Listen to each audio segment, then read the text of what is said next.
This is Radically Alive Women's EDGECAST. Hello and welcome to Radically Alive Women, Naomi Katz. I'm glad we made Hello. it. Me too. Thank you Uh, for I, having me.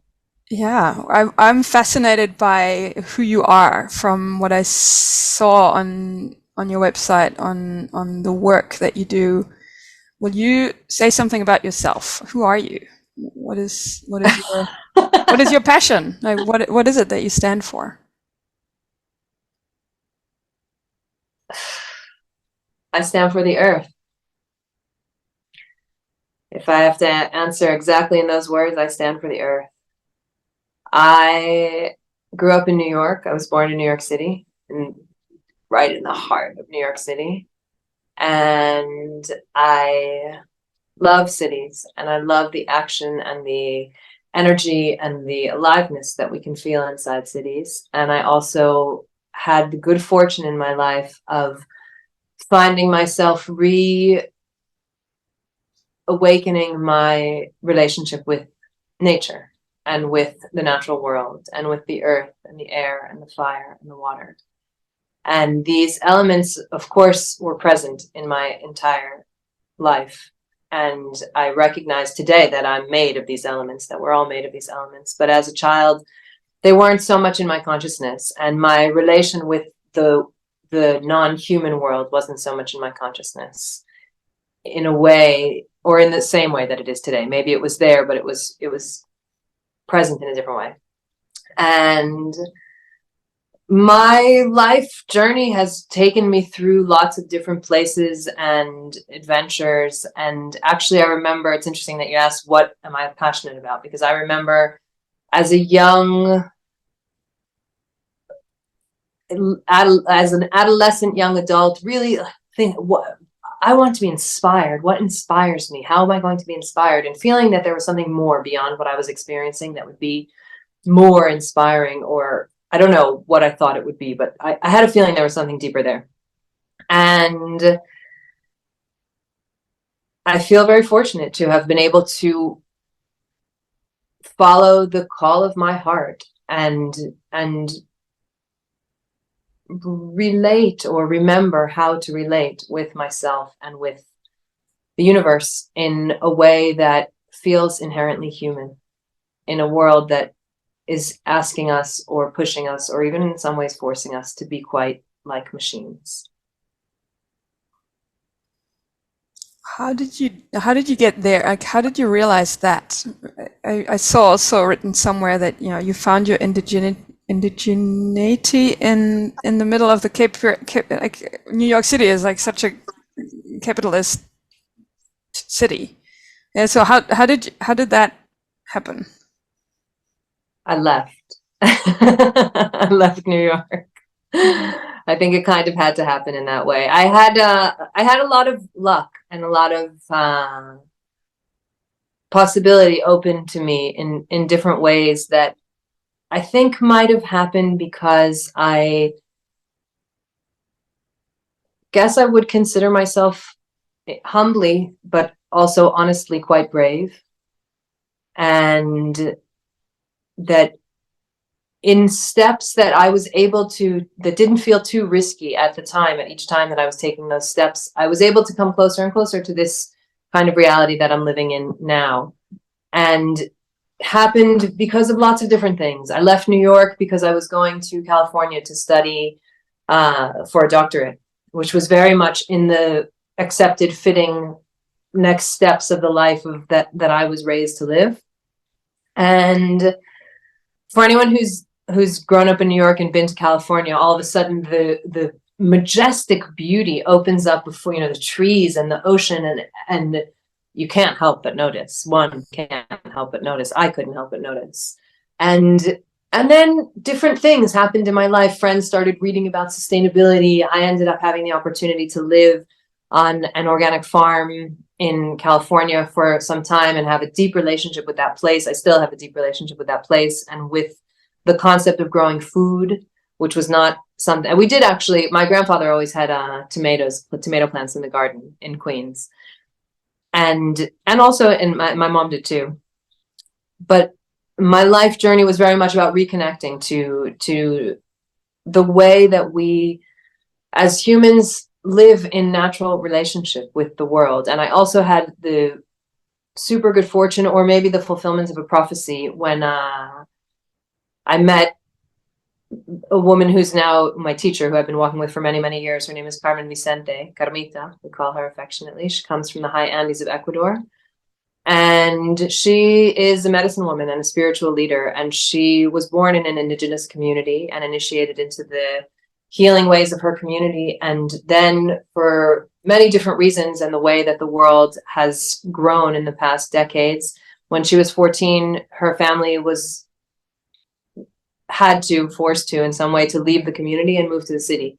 And she had many years of living in the city and has been able to bridge these worlds between being a carrier of indigenous knowledge just because of how she grew up, and a person who experienced her adolescence and young adulthood in the city, and carries the mission of bringing the healing work that she has come to know to the people of the cities, to us. And I have been able to spend tons of time with her and travel with her to many places around the world, carrying different altars and working with different designs and ceremonies, and have,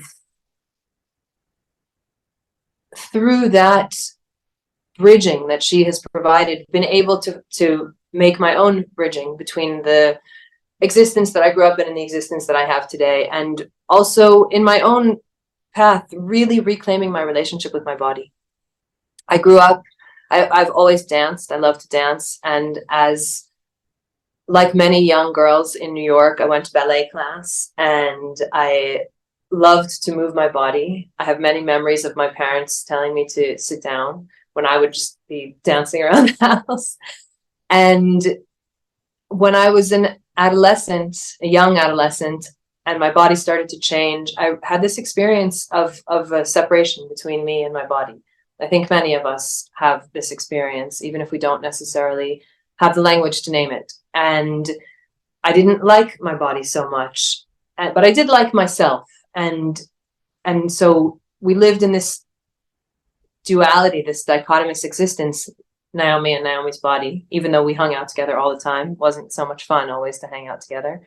And through many different things that I did, also my relationship to dance, and specifically to conscious dance, as well as a long journey of initiation that I did with Carmita around my relationship with my cycle, I have been able to remarry with my body. And through that remarriage with my body, to remember how to listen to the messages and the wisdom that comes through my body and that lives in my body, which I think we all have this possibility. I don't think that I am special or have some kind of, I mean, we're all special, but I think we all have this possibility to listen to our bodies if we do it, if we pay attention.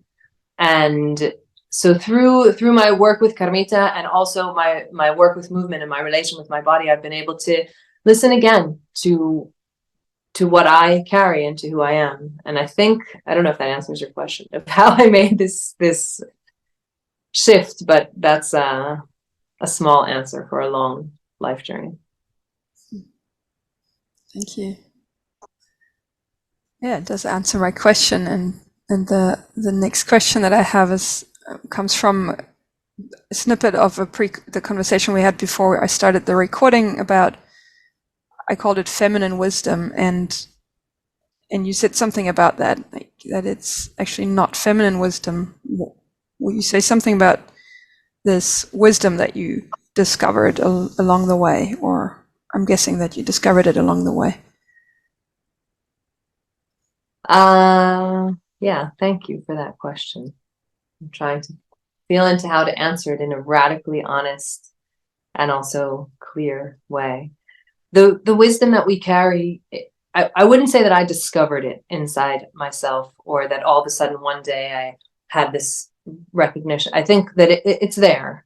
We all have instinctive relationships with life. We know when we're hungry and when we want to eat, and we know when we need to pee, and we know many different feelings that live inside of us, and we know how to listen to them and how to express them. Sometimes in our culture, we don't have permission to listen or to express, especially around, for example, certain sexual feelings.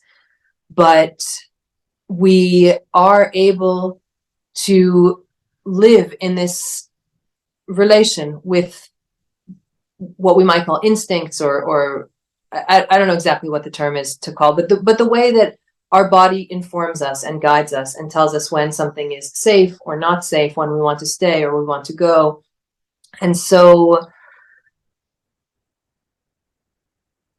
what I said in relation to feminine wisdom is that sometimes I'm not comfortable with this term feminine wisdom, because I think that it can isolate or alienate some people who don't identify as feminine, or who think that something that's feminine doesn't belong to people who don't identify as women, or who have, there's so much charge around so many terms, and feminine and feminist, and there's lots of history, and words have tons of power. And actually, I think that this wisdom is really simple human wisdom in relation to the earth, and earth wisdom that moves through humans. And it comes to us in many different moments, most particularly through listening and through paying attention in a very careful way, in order to notice things that are happening all the time.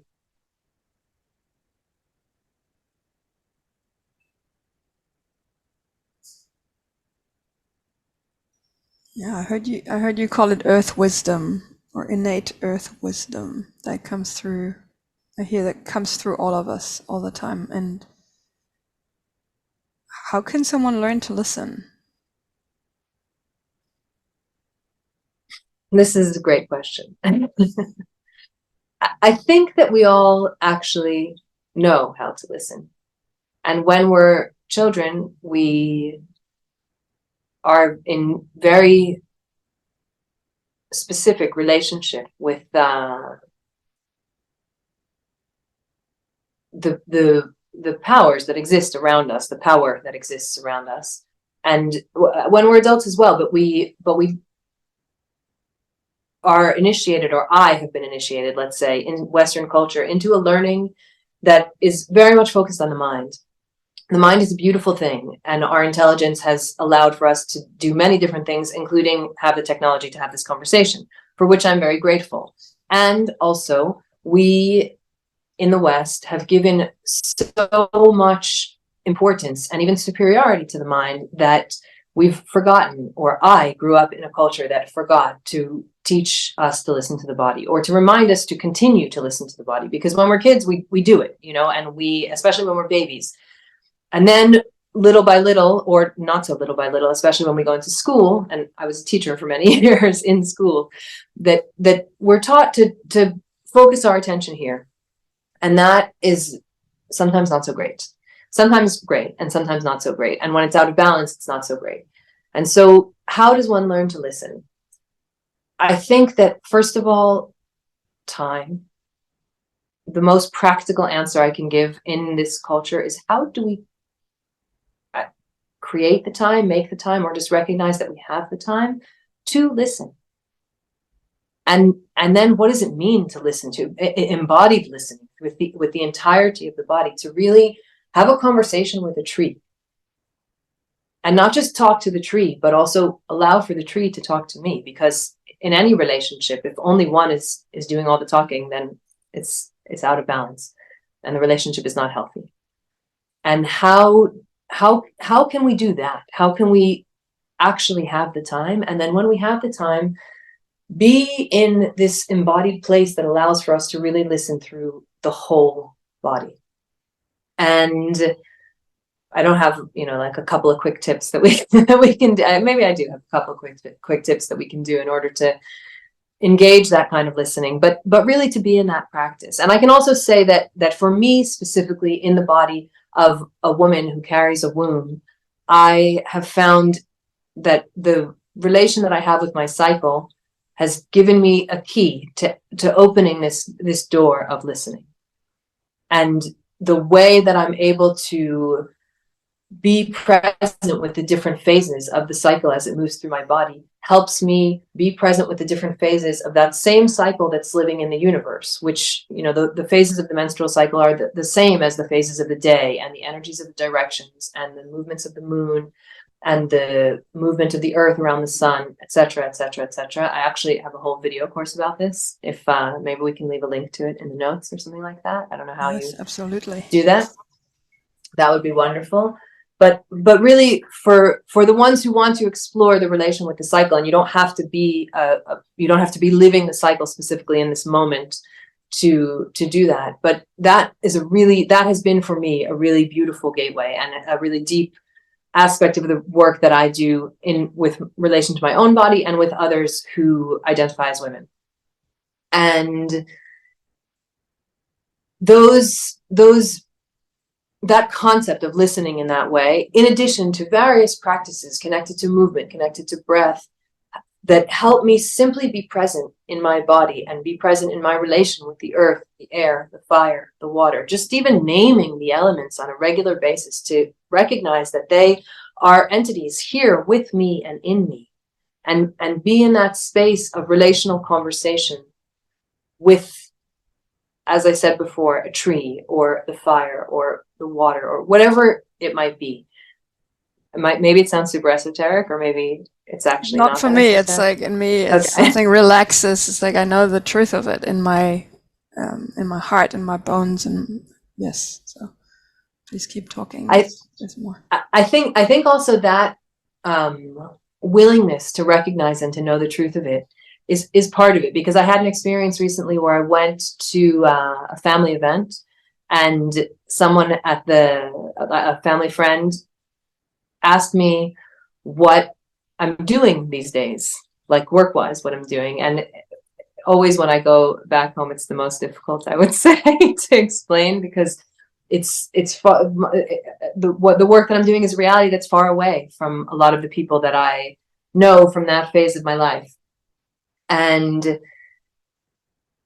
I remember that we were at the dinner table, and I said something about the work that I do, and how I experience that people are really alone in these times, that people are, especially during COVID and after, that there's this isolation, and that part of the essence of the work that I do is to help us bridge the isolation and reconnect and remember intimacy in our lives, and remember the elements of relation that sometimes transcend the screen and sometimes don't. And that's why in-person encounters are still super, super, super important, even when everything is so available to us. And so this woman asked me, what do I suggest to people to bridge this isolation, to bridge their loneliness? And I talked about how we relate and meeting up, and not just being behind the screen, and recognizing, basic things that are clear, recognizing the relation that we have with trust and vulnerability. How can I really be vulnerable with you so that you can really be vulnerable with me, and we can actually meet one another, and these kinds of things. And she's a psychologist, so she really understood, I think, those elements. And then I said something about how we are also in isolation from our relation with source, with the earth, the air, the fire, the water. And as I said these words at the dinner table, they didn't have anywhere to land. And I didn't notice that, actually. My husband, Robert, who was also at the conversation, he pointed it out. I felt very naked when I said what I said. And he said afterwards that it felt like the words didn't have a place to land. And so that's another piece of it. Are we willing to recognize our relation with the universe, and to be humble in the space of the universe, recognizing that we are not in charge? And yes, we have agency in our lives, but there are many things that are beyond our control. And not just recognizing that we're not in charge, but that we want to listen. It's up to our benefit to pay attention and to listen. And again, how do we listen? How do we pay attention? So this concept of paying attention, in other languages that I speak, you don't say pay attention. You say maybe give attention, or in Hebrew, you say lasim lev, which means to put your heart, which is a very beautiful expression. And I struggled with English in this context, because are we paying a bill? And then I realized that this kind of attention, careful, loving attention to one another, to the young people around us, to our food, to our pleasure, to our parents, to everything, this careful, loving attention, that's our currency. That's what we actually have, not what's in the bank, but actually my energy, and how can I give my energy to you and do it generously and lovingly, and also notice, who are you? What are you bringing into this space? So I think that in these small ways, we can open the space to listen. Because there's also a lot of resistance, you know, there's also a lot of teaching that comes from our culture, or from the culture that I grew up in, which, you know, that's not important. We don't need to listen to the earth. It's like this crazy woo idea. And so instead we destroy the earth, and we take everything from her really violently and really aggressively. And then we're surprised that her children are at war, and that her daughters are being violated, but we are violating her. And so again, how can we humble ourselves in the universe to be in that kind of careful, loving attentiveness, to renew our culture and renew the currency with which we relate with one another?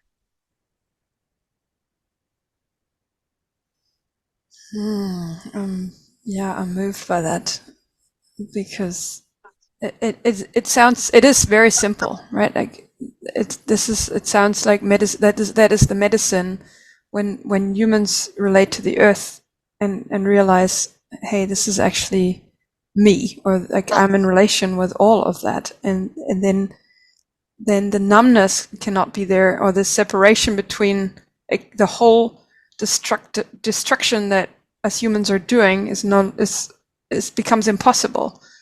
So it's simple, and it's not necessarily easy, and it sounds like medicine. Yeah, absolutely. Absolutely. Attentiveness is medicine. I like that. Yeah. And it's also so obvious that attention is what is being played with. Yeah, the attention. Like, I've been so trained in my birth culture, which was in Germany, to to put my attention into my mind, and from my mind into being rational. And then there's the attention that from the newspaper is put into, like, yeah, look here, look at this war, look at this horrible event. And we're so focused on looking at what's not working and what's terrible in the world, and keep focusing on making profit and making money and being safe. And all of that is so far away from reality, or in certain ways. So I'm glad to hear you're taking a stand for something different. It's a time, I think that this time in which we're living is a time where we really have the opportunity, as you said, to notice, where are we placing our attention? Because this war, which is expressing itself in so many different points that are literally on fire upon the earth right now, it's a war on our consciousness. What narrative am I telling about my life? What narrative do I want to tell about my life? And what narratives do I want to listen to? And how do I listen to these other narratives? Because it's really easy to notice what's wrong and to turn someone else into our enemy. And it's also really easy to simply invite that person to come and have a meal with us, to drink a cup of tea, and to listen to their story, and to share our story, the human story of being alive. And in order to do that, I think that we really have no choice but to return our consciousness to gratitude, to open every day with gratitude for what we have. Of course, there are things that we don't have that we wish we had. And of course, and I'm not saying this from the place that there are people who are worse off. There are always people who are worse off and who are better off. But me, myself, in my life, thank you for this life, for the possibility to wake up this morning, for this clean water that I have to drink, to bathe, to water my plants. And from that attitude of gratitude, we can transform the way that we relate with one another into an economy of generosity. not an economy where I'm holding on to what I have because I'm afraid there won't be enough, but rather I'm sharing what I have with you because I know that first of all will return to me in some way. And also because it's good for me as well when you are well. And this shared wellness allows for us all to be healthy, which is a positive outcome for everyone. Yeah, that's a paradigm shift. It's a total different game, right? Yeah. And I'm with you. I'm in for that paradigm shift. Is there anything else that you want to say about your work in the world? I mean, or your, work is not a word that I enjoy very much when someone is living their destiny, basically. Sounds like you're doing that. So anything else you want to say about that? About my destiny? Yes, actually. I think that there's one more really, well, there are many more, but specifically one thing that is very alive for me right now.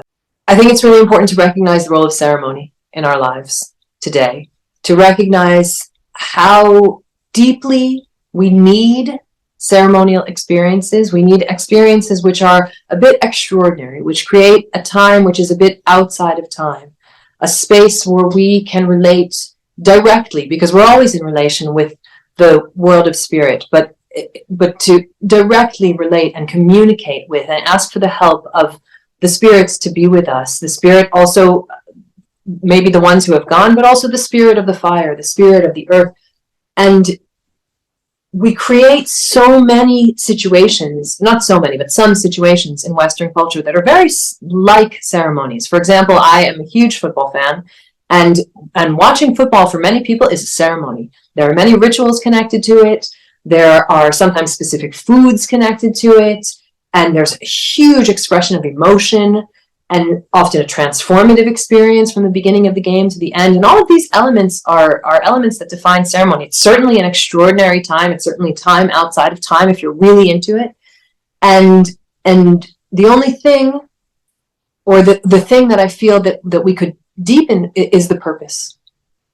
Okay, it's great to come together to celebrate Liverpool Football Club and to cheer them on in a game. And it's also great to come together to recognize the birth of a baby, or a girl receiving her first blood, or the change of seasons, or a couple that wants to commit to one another, or many different moments, not even necessarily life transition moments. These are super important as well.